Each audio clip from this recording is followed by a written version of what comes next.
Example 10, finding the domain and range. We want to be able to find the domain and range of the function f of x, which is equal to 2 times the square root of x plus 4. Now, if we look at this function, let's take a look at the toolkit function. The toolkit function represents the square root function, square root of x. Now, recall that we cannot take the square root of a negative real number. So that means that the domain must be 0 or greater. So that means that the domain must be 0 or greater. Now, in this scenario, when we look at what's given here, we're looking at the radicand, which is x plus 4, and that's what's underneath the radical. So we know that whatever is underneath the radical is going to have to be greater than or equal to 0.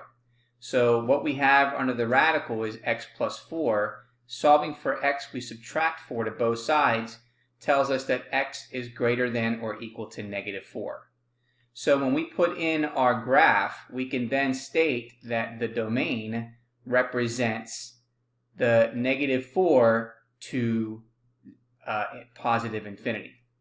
So therefore, there is your result for the domain.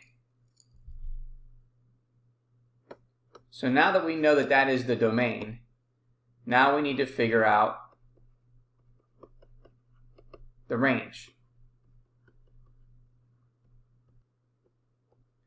So the range in the square root function, here it starts at 0 and then it's going all the way to positive infinity. It doesn't go below the y-axis where it's negative. Now if we take a look at the graph of the 2 times the square root of x plus 4, here's the graph. So you can see here that the domain, again, starts at negative 4 and then is going all the way to positive infinity. Whereas the range is starting from 0 and then going all the way up to positive infinity.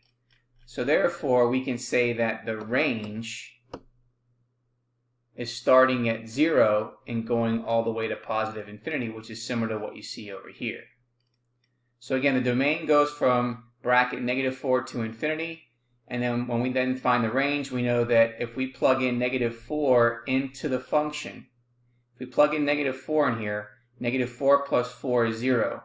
The square root of 0 is 0, and 0 times 2 is 0. So that's how we're getting the input of negative 4 and an output of 0.